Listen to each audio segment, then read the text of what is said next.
சாயிராம். கண்மணியே, உன் மனநிலையில்தான் ஏன் இத்தனை மாற்றம்? வாழ்க்கையே வெறுத்து போய்விட்டதென உன் முகத்தில் தெரிகிறது. உன் மனக்குமுறலுக்கு நீதி வழங்க இதோ உன் சாயப்பா வந்துவிட்டேன். மற்றவர்கள் உன்னை காயப்படுத்தினாலோ உன்னை வேதனைப்படுத்தினாலோ அவர்களிடமிருந்து தனியாக ஒதுங்கி வந்துவிடு. நீயும் அவர்களைப் போல் அவர்கள் மனதை புண்படுத்த வேண்டும் என்று நினைக்காதே. நீ அப்படி செய்தால் என் பிள்ளையாகிய உனக்கும் அவர்களுக்கும் என்னத்தான் வித்தியாசம் இருக்க முடியும்? உன்னுடைய பக்தியும் அன்பும் உண்மையானது. அதில் எந்த குறையும் காண முடியாது. நடக்கின்ற மாயையும் உன் கர்மாவும் தான் உன் வாழ்வை வழிநடத்தி செல்கின்றது. உன்னுடைய இந்த நிலை உன் சாயப்பாவிற்கு எப்படி தெரியாமல் போகும்? உன்னை எப்படி நான் புரிந்து கொள்ளாமல் இருப்பேன் என்று நினைத்து கொண்டிருக்கிறாய்? உன்னோடு எப்பொழுதுமே நான் இருப்பேன். என்னுடைய பரிபூரண அருளும் ஆசிர்வாதமும் உனக்கு எப்பொழுதுமே உண்டு. புலம்பியது எல்லாம் போதும். உன் புலம்பல் ஒரு முடிவுக்கு வந்து விட்டது. நிம்மதியால் உன் மனதை நிரப்பப் போகிறேன் உன் சாயப்பா.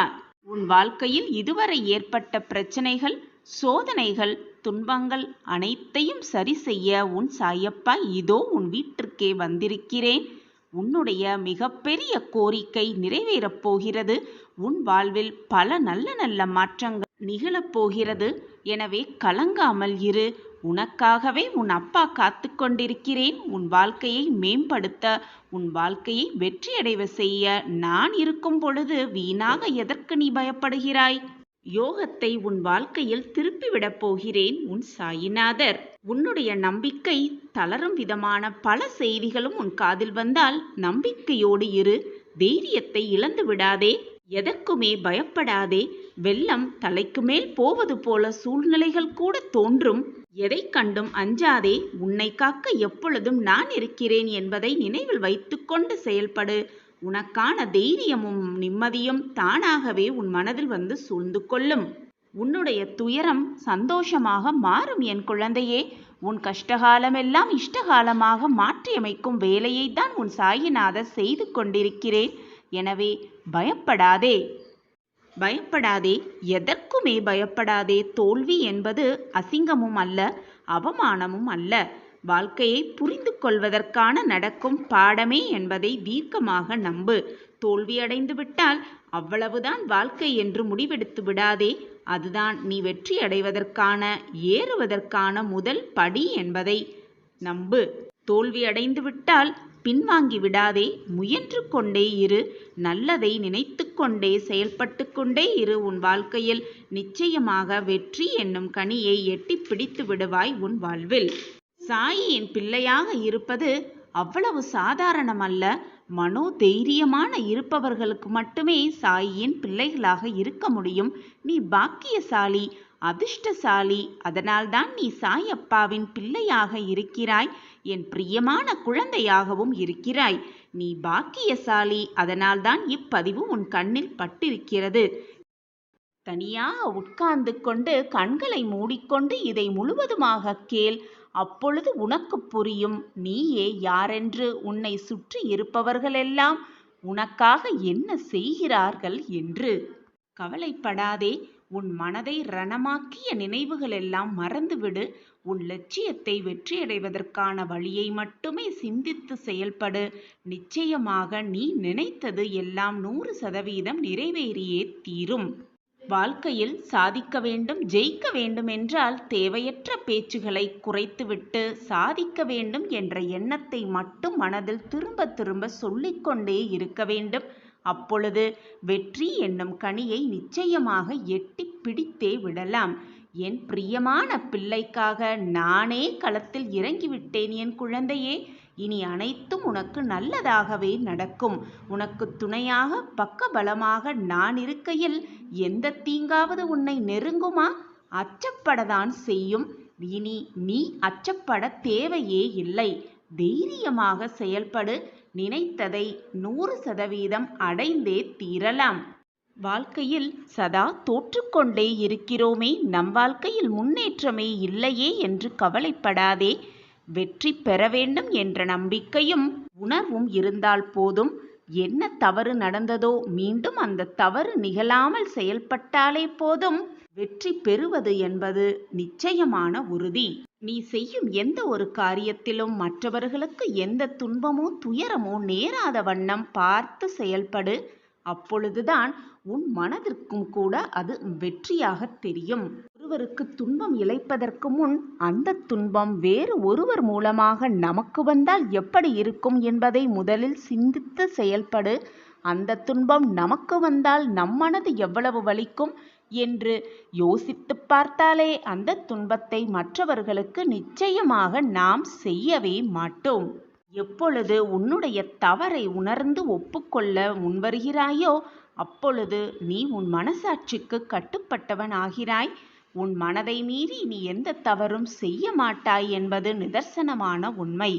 எப்பொழுதும் யாருக்கும் பயப்படாதே, உன் மனதிற்கு மட்டும் பயப்படு.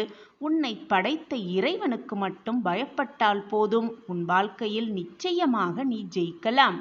அது மட்டுமல்லாமல் செய்த தவறை மீண்டும் மீண்டும் செய்யாமல் பார்த்துக்கொள். செய்துவிட்டோமே என்று ஒரு முறை மனதால் வருந்தினால் போதும், மீண்டும் அந்த தவறை நிச்சயமாக உன்னால் செய்யவே இயலாது. உனக்கு நடக்கும் அனைத்தையும் என் பார்வை பார்த்து கொண்டுதான் இருக்கிறது என்பதை தீர்க்கமாக நம்பு. உன் சாயப்பா உன் அருகிலேயே இருக்கிறேன். அனைத்தையும் செய்து கொண்டே இருக்கிறேன். உன் வாழ்வில் நல்ல மாற்றங்கள் கூடிய விரைவில் வரும், நடைபெறும் என்பது நிதர்சனமான உண்மை. உனக்கு ஒரு விஷயம் தாமதமாகிறது என்றால் அதனை என்னுடைய அற்புதம் கொண்டு நானே உனக்கு நிறைவேற்றி தரப்போகிறேன்.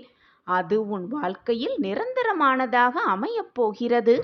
எனவே பொறுமையோடு காத்திரு. அதற்கான காலம் வெகு தொலைவில் இல்லை என் குழந்தையே. உன்னை அசைத்து பார்ப்பவர்கள் என்னை அசைத்து பார்ப்பவர்களுக்கு சமம். குழந்தையே, கலங்காமல் இரு. இதை முழுவதுமாக கேள். உன்னுடைய மன வலிக்கு மருந்தாகவே இது இருக்கும். குழந்தையே, மன வலியால் மன வலிமையில்லாமல் வேதனையோடு உன் புத்தியெல்லாம் குழம்பிப்போய் சாயிநாதரே நீங்கள் எனக்கு என்ன செய்தீர்கள் என்று கேள்வி கேட்கும் அளவிற்கு உன் மனம் தடுமாறிப்போய் கிடக்கிறது. உன் மனம் தெளிவு பெறும் என் குழந்தையே. இன்னும் சிறிது காலம்தான் இருக்கிறது. அதுவரை மனதை போட்டு வீணாக குழப்பிக் கொள்ளாதே. பொறுமையோடு காத்திரு. அதற்கான காலம் வெகு தொலைவில் இல்லை. உன்னை விட்டு நான் எங்கேயும் செல்ல மாட்டேன் குழந்தையே. என் பார்வை எப்பொழுதும் உன் மீதுதான் இருக்கும்.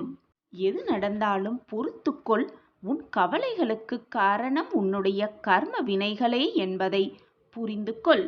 சாயிநாதரே, என் வாழ்க்கையில் நான் எந்த தவறும் செய்யவே இல்லை, யாருக்கும் துரோகம் நினைக்கவே இல்லை என்று சொல்லுகிறாய். ஆனால் போன ஜென்மத்தில் நீ என்ன புண்ணியம் செய்தாயோ, என்ன பாவம் செய்தாயோ அதற்கேற்றால்தான் இந்த வாழ்க்கையில் நீ அனுபவித்துக் கொண்டிருக்கிறாய். உன் கர்மாவை நீ கழித்தேதான் ஆக வேண்டும். உன்னுடைய கர்மாவின் வலிமைகளை, உன்னுடைய வேதனைகளுக்கான வலியை கொஞ்சமாவது உன் அப்பா குறைப்பேன். உன் வலிகளை நான் ஏற்றுக்கொள்வேன். நீ பொறுமையாக இரு. அனைத்தையும் சகித்து கொள்ள பழகிக்கொள். இந்த ஜென்மத்தில் நீ எந்த பாவமும் செய்யவில்லை, மற்றவர்களுக்கு எந்த துரோகமும் விளைவிக்கவும் இல்லை, மனதார் கூட மற்றவங்களுக்கு எந்த கஷ்டத்தையும் நீ கொடுக்கவே இல்லை. ஆனால் போன ஜென்மத்தில் நீ என்ன செய்தாய், எப்படி செய்தாய், என்ன செய்து கொண்டிருந்தாய் என்பது உனக்கு தெரியாதல்லவா? அதனால்தான் இப்பொழுது புலம்பிக் கொண்டிருக்கிறாய். குழந்தையே, கலங்காமல் இரு, பொறுமையாக இரு. உனக்கான குழந்தையே, வாழ்க்கையில் வேகமும் விவேகமும் சரிசமமாக இருக்க வேண்டும். ஒன்று குறைந்தாலோ ஒன்று அதிகமானாலோ உன் மனம்தான் வீணாக வேதனைப்படும், உன் வாழ்க்கைதான் பாடாய்ப்படும். எனவே தைரியமாக இரு. நம்பிக்கையை கைவிட்டு விடாதே. உன் மீது நம்பிக்கை வை. உன் சாயப்பா மீது நம்பிக்கை வை. நீ போராடும் விஷயம் மிக எளிதாக நிறைவேறும். உன் வாழ்க்கையை சீர்படுத்தவும் நெறிப்படுத்தவும், உன்னை நல்ல வாழ்க்கையில் அமைத்து செல்லவும் உன் அப்பா உனக்கு உறுதுணையாக இருப்பேன் என்பதை தீர்க்கமாக நம்பு. உள்ளே வா, இதை நீ கேட்கும் தருணத்திலிருந்து நீ கேட்டது, ஆசைப்பட்டது, விருப்பப்பட்டது எல்லாமே உனக்கு கிடைக்கும். சந்தோஷமாக பாபாவின் கைகளிலிருந்து வரங்களை அள்ள அள்ள பெற்றுக்கொள். நிரம்ப நிரம்ப பெற்றுக்கொள். உன் வாழ்க்கையில் சந்தோஷக் கதவு மகிழ்ச்சியாகவே திறக்கப்பட்டு விட்டது. சந்தோஷமாக இரு என் பிள்ளையே. எந்த எதிர்பார்ப்புமே இல்லாமல், எந்த பிரதிபலனுமே இல்லாமல் நீ கேட்ட அனைத்தையும் உனக்கு நான் தந்தே தீருவேன். இது உன் சாயப்பா உனக்காகவே தரும் குரு வரம். நான் உன்னிடம் எதையுமே எதிர்பார்ப்பதில்லை. ஆனால் ஒன்றே ஒன்றை மட்டும் எதிர்பார்க்கிறேன். அது நீ எனக்காக செலவிடும் அந்த கொஞ்ச கால நேரமே. அதிகம் வேண்டாம். ஒரு 2 நிமிடம் ஒதுக்கினாலே போதும். ஆனால் அந்த 2 நிமிடமும் என்னிடமே பூரண சரணாகதி அடைந்துவிடு. உன் மனம், உன் எண்ணம், உன் சிந்தனை, உன்னுடைய ஆத்மா அனைத்தும் என்னிடமே லயிக்கும்படி பார்த்துக்கொள். அந்த நிமிடமே போதும். உன் வாழ்வில் நீ நினைத்து பார்க்க முடியாத பல அற்புதங்களையும் பல அதிசயங்களையும் நிகழ்த்த நான் என்றென்றும் உனக்கு வேலை செய்து கொண்டே இருப்பேன். சாயப்பாவாகிய உன் குரு ஏதோ ஒரு நோக்கத்திற்காகத்தான் உனக்கு நடத்த வேண்டும், நிகழ்த்த வேண்டும் என்ற எண்ணத்திற்காகத்தான் உன் வாழ்க்கையில் நான் நுழைந்திருக்கிறேன். நம்மளுடைய மதிப்பை, உன்னுடைய மதிப்பை, மதிப்புமிக்க எண்ணங்களை நான் அறிந்து கொண்டுதான் இருக்கிறேன். சர்க்குருவாகிய நான் உன்னை மிக உயர்ந்த நிலைக்கு அழைத்து செல்வேன். என்னுடைய வாக்குகளை, என்னுடைய அறிவுரைகளை தினம்தோறும் நீ கேட்டு வந்தாலே அவரை முழுவதுமாக வழிபடுவதற்கான பாக்கியத்தை பெற்றுக்கொள். உன் வாழ்க்கையில் பிரச்சனை இருக்கிறதா அல்லது பிரச்சனைக்குள் தான் வாழ்க்கையே இருக்கிறதா என்று திகைத்து போய் உட்காரும் அளவிற்கு அத்தனை பிரச்சனைகளும் சோதனைகளும் போராட்டங்களும் உன்னை சூழ்ந்து இருப்பது போல நீ உணர்கிறாய். நம் வாழ்க்கையில் இன்று விடிவு காலம் வராதா? இந்த கதவு என்று திறக்காதா? மூடப்பட்ட அத்தனை கதவுகளையும் எதிர்பார்த்து இன்று ஏதாவது ஒரு கதவாவது திறந்து விடாதா என்ற ஏக்கத்தோடு காத்திருந்த என் பிள்ளைக்கு, அது மட்டுமல்லாமல் உன் பிரச்சனை தீர்வதற்கான எந்த வழியும் உனக்கு புலப்படாமல் நிர்கதியாய் நிற்பது போல நின்று கொண்டிருந்த என் பிள்ளைக்கு, இதோ இந்த குரு பெயர்ச்சி நன்னாளில் மூடப்பட்ட அத்தனை கதவுகளும், அத்தனை பொக்கிஷங்களும், அத்தனை கஜானாக்களும் உனக்காக திறக்கப்பட்டு விட்டது. இனி நீ எடுத்து வைக்கும் ஒவ்வொரு அடியும் உனக்கான மங்களகரமான அடியாகவே இருக்கும். உன் வாழ்க்கையில் நீ வெற்றி பாதைக்கு அழைத்து செல்லும் அடிகளாகவே இருக்கும். உள்ளே வா.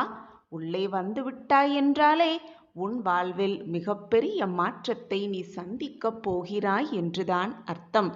இதுவரை உன் வாழ்வில் என் வாழ்வில் மாற்றங்கள் நிகழாதா என்று ஏக்கத்தோடு இருந்த உன் கண்கள், வேதனையோடு இருந்த உன் எண்ணம், கஷ்டத்தோடு இருந்த உன் இதயம் எல்லாம் மகிழ்ச்சியாக, சந்தோஷமாக, ஆனந்தமாக, அதிசயத்தக்க மாற்றத்தை பார்க்க போகிறது. உன் குரு, உன்னுடைய குருவாகிய உன் சாயப்பா அனைத்தையும் உனக்கு வாக்காக, வரமாக அள்ளி அள்ளி தருவதற்காகவே காத்து கொண்டிருக்கிறேன். நான் என்ன செய்ய வேண்டும் சாயிநாதரே என்று எதுவுமே புரியாமல் என்னையே பார்த்து கொண்டிருக்கிறாய். என் அன்பு பிள்ளையே, இந்த உலகையே ஆட்டுவிப்பவன் உன்னுடைய தந்தையாகிய உன் சாயப்பா. இந்த உலகத்தில் எது நடக்க வேண்டும், எப்பொழுது நடக்க வேண்டும், எப்படி நடக்க வேண்டும் என்று முடிவையும் உன் சாயப்பாவாகிய நான் எடுத்துக்கொண்டிருக்கிறேன். அதற்கான திட்டத்தையும் தீட்டிக்கொண்டே இருக்கிறேன். நீ இப்படி கலங்கும் அளவிற்கு, மனதை போட்டு வருத்தும் அளவிற்கு எதுவுமே நடந்து விடவில்லை. எதுவுமே நடந்து முடிந்து விடவும் இல்லை.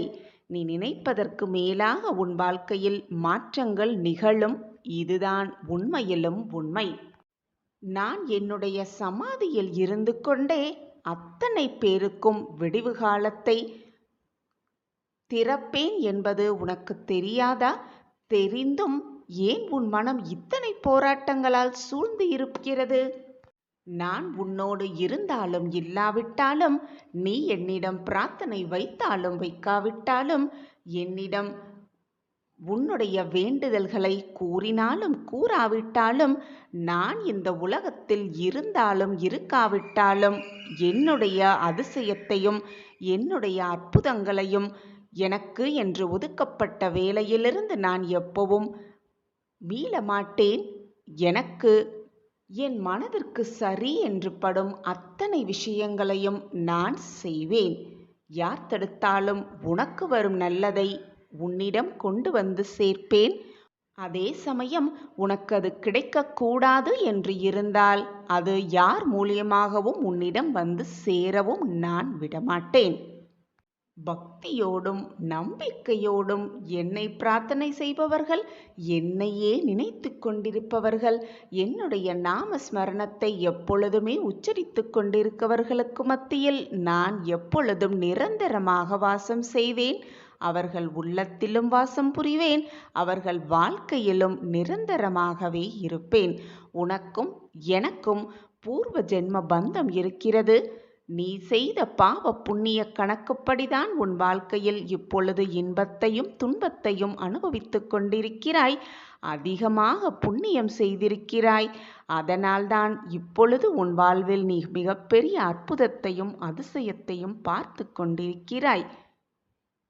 எனக்கு நீ ஒன்றை கொடுத்தால் உனக்கு 100 மடங்காக அதை நான் திருப்பிக் கொடுப்பேன். உன் வாழ்க்கையில் சந்தோஷத்தை அள்ளி அள்ளி கொடுப்பதற்காகவே மூடப்பட்ட அத்தனை கதவுகளையும் நான் திறந்து விட்டேன். வாழ்க்கையில் ஒருவருடன் இறுதி வரை யாருமே துணையாக வருவதில்லை. எல்லோருமே அவரவர்க்கென்று நேரமும் காலமும் வரும் வரை உன்னோடு இருப்பார்கள். அதைப் போலத்தான் நீயும் மற்றவர்கள் தோற்றத்திற்கு உனக்கான நேரம் வரும் வரை, உனக்கான காலம் வரும் வரைதான் அவர்களோடு உன்னால் பயணம் செய்ய முடியும். எனவே மனம் வெறுத்து விடாதே. வாழ்க்கையை நினைத்து ஒரே மாதிரி வாழ்வு எப்பொழுதும் இருந்து விடாது. ஒரே மாதிரியான சூழ்நிலையும் எப்பொழுதும் இருந்து விடாது. உன் வாழ்வில் என்ன சூழ்நிலையாக இருந்தாலும், என்ன மாற்றங்கள் நிகழ்ந்தாலும் நம்பிக்கையை மட்டும் இழந்து விடாதே. உனக்கு துணையாக நான் தான் எப்பொழுதும் உன்னுடனேயே இருந்து கொண்டிருக்கிறேனே. என்னுடைய மாய வித்தை இனிதான் ஆரம்பமாகப் போகிறது. இனிதான் ஆட்டமே களை கட்டப் போகிறது. நிரந்தரமான உறவுகள் என்று இங்கு எதுவுமே இல்லை. அப்படி இருந்திருந்தால் நீ என்னுடைய நிரந்தரமான உறவாகியே இருப்பாய். என் அன்பு பிள்ளையே, 1000 உறவுகளை இந்த ஜென்மத்தில் நான் உனக்கு கொடுத்திருக்கலாம். ஆனால் ஜென்ம ஜென்மமாய் தொடரும் உறவாக நான் உன் அப்பாவாக, உன் அம்மாவாக, அனைத்துமாக நான் உன்னுடனேயே இருந்து கொண்டிருக்கிறேன். முழுமையான நம்பிக்கையோடு நான் தான் அனைத்துமே என்று என்னையே சரணடைந்திருக்கும் உன்னை என்னுடைய உயிராக நான் காத்து ரட்சிப்பேன். என்னை நம்பிவிட்டாயல்லவா? முழுமையாக என் மீது நம்பிக்கை வைத்து விட்டாயல்லவா? இனி உன் வாழ்வில் ஏற்றமிகு மாற்றமே. இப்பொழுது நீ மந்தம் நிறைந்த மனநிலையோடு இருக்கிறாய். அது உன்னுடைய தவறல்ல. உன்னுடைய கால நேரத்தால் தான், உன்னுடைய விதிவசத்தால் தான், உன்னுடைய கர்மாவின் தாக்கத்தினால்தான் உன் வாழ்வு இப்படி கஷ்டத்தோடு போராடும்படி அமைந்திருக்கிறது. அது உன்னுடைய தவறு அல்ல. அந்த சூழ்நிலையிலிருந்து நீ வெளியே வர வேண்டுமென்றால் சாயி சாயி என்று ஒரு முறை சொல்லிப்பார். உன்னை அந்த நிலைமையிலிருந்து வெளியே கொண்டு வருவேன் சர்வ நிச்சயமாக. என்னுடைய மாய வித்தை இனிதான் ஆரம்பம். அனைத்தும் சரியாகிவிடும். எதற்குமே கலங்கி நிற்காதே. எதற்குமே அஞ்சாதே. வாழ்க்கையில் நீ சந்திக்கும் ஒவ்வொரு நபரும் உனக்காகவே நான் அனுப்பியிருக்கிறேன் என்பதை தீர்க்கமாக நம்பு. ஏதோ ஒரு நன்மை அவர்களிடத்தில் இருக்கும், நிச்சயமாக இருக்கும். எனவே யாரையும் வெறுத்து ஒதுக்காதே. யார் உறவையும் வேண்டாம் என்று நிராகரித்து விடாதே. என்னுடைய மாய வித்தை ஆரம்பமாக வேண்டுமென்றால், என்னுடைய ஆட்டம் களை கட்ட வேண்டுமென்றால், நீ உன் வாழ்க்கையில் முன்னேற வேண்டுமென்றால் உன் மனதில் முதலில் ஒரு மாற்றம் உருவாக வேண்டும். இந்த உலகில் வெற்றியை நோக்கி வாழ்க்கையில் முன்னேறுவதற்கு ஒவ்வொருவருக்கும் ஒவ்வொரு விதத்தில் சோதனைகள் ஏற்படத்தான் செய்யும். இதுதான் வாழ்க்கையின் நியதி. அப்படி சோதனை செய்வதில் முக்கியமான ஒன்றுதான் மனம். ஏனென்றால் அந்த மனம் எப்போதுமே முதலில் எதிர்மறையாகத்தான் நினைக்கும். அவ்வாறு நினைப்பதால் யாராலும் வாழ்வில் நிச்சயமாக முன்னேறவே முடியாது. நேர்மறையாக சிந்தித்தால்தான் வாழ்க்கையில் எல்லாமே நல்ல விதமாகவே அமையும். ஆனால் மனம் எப்பொழுதுமே நேர்மறையாக சிந்திப்பதை விட்டு எதிர்மறையாகத்தான் நினைக்கத் தோன்றும். எனவே அந்த மனதை முதலில் மாற்ற வேண்டும். எப்போதுமே மனதில் நேர்மறையாக சிந்தித்தால், நேர்மறையாக மட்டுமே யோசனை செய்தால் எந்த ஒரு செயலையும் துணிந்து செய்யலாம்.